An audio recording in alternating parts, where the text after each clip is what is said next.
Prior to diagnosis, I was kind of in a dream world. Had just moved to California, to Northern California, and was working at a job that was my dream job, but that just kind of landed in my lap, if you will.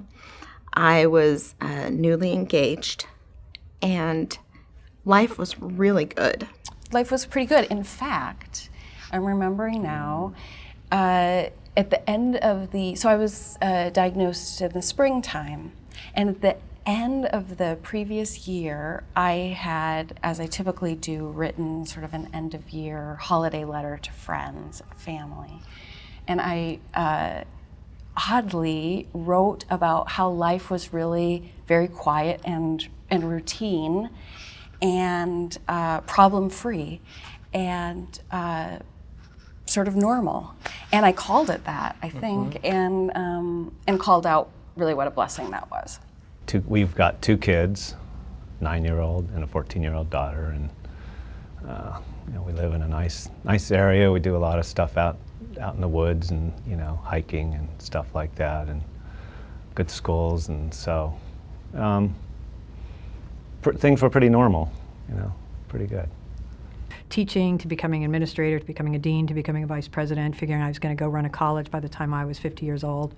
And then I got kind of slammed and the brakes got put on when I was diagnosed with breast cancer. So I was just on a upward, moving up, going to go change the whole world, and just got a wake-up call. I was home and struggling with breastfeeding, which proved to be a sign of what was to come, but I didn't know at the time. So I worked with my doctors and did everything that I could do to stay home a little longer, and ended up actually leaving my job. I had worked in higher education prior to having my daughter, and it was just too much what I was dealing with. And I thought, gosh, this is so huge, and just fighting to do something so simple as breastfeed.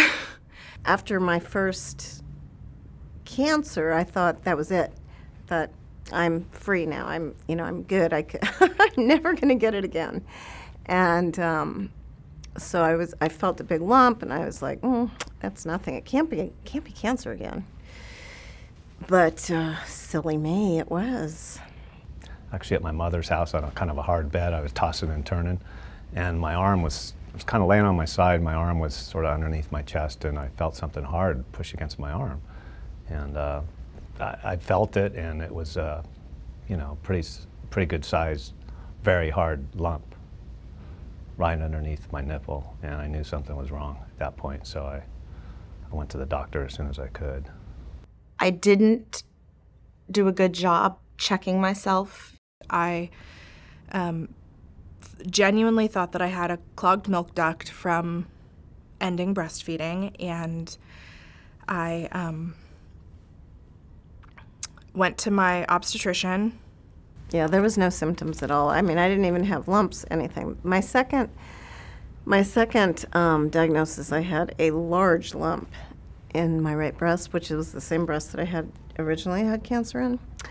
It did hurt, which was one of the reasons that a lot of people also told me it probably wasn't cancer, because in theory, cancer itself doesn't hurt. But for my experience, it grew really quickly, so it, of course it hurt, because it was taking up a lot of room really quickly. Yeah, it was about as vanilla as you can imagine. I was 41, I went in for a standard mammogram because it was on the calendar, and I'm a rule follower and good about getting in, so I did that.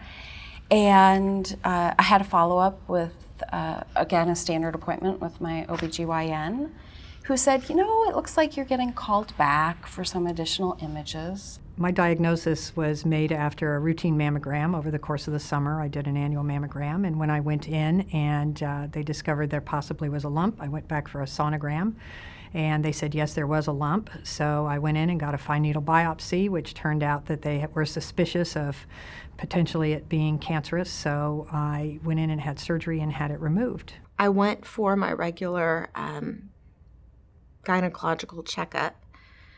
And as I was there, I think it's like a doctor's assistant, or it's not the doctor, but who works with the doctor. She did the, palpitation of the breast area and felt things.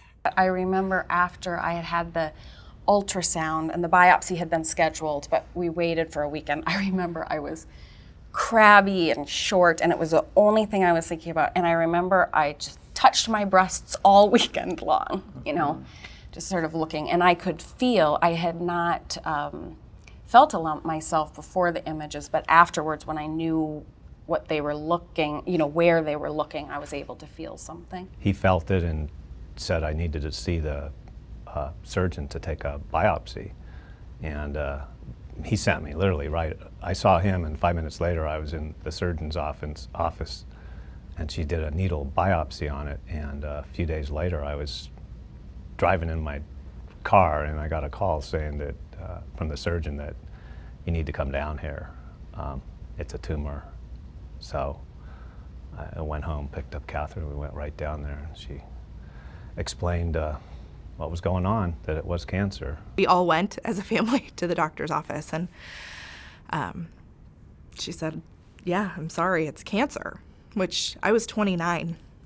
So it was the last thing anybody expected. This was the very first time I was meeting this gynecologist, and she had the lovely responsibility of letting me know that I had cancer. I was in such a positive place that it was a shock, but it didn't wipe me out. It was more a matter of, okay, I've got cancer. What are the steps I need to do? How do I move forward? This is not going to knock me down. I'm going to keep going.